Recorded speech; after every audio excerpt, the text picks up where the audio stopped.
Indonesia ay mataas na rating sa credit index. Ang Pilipinas, 2.7 trillion every year gustong utangin ng ating mga pinuno. Sa 2.7 trillion, ang 2.6 dyan ay para lamang sa pagsweldo ng kanilang pamahalaan.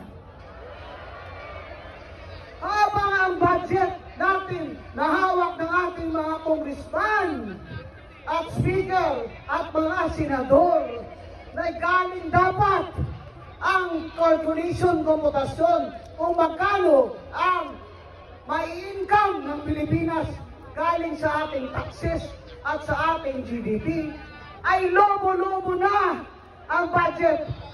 Paldo-paldo na. Paldo, paldo, paldo, paldo, paldo.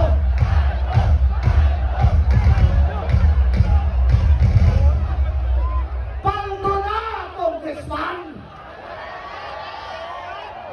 Aray ko. Tama na!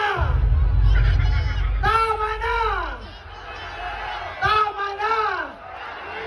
May mananagot! Mananagot!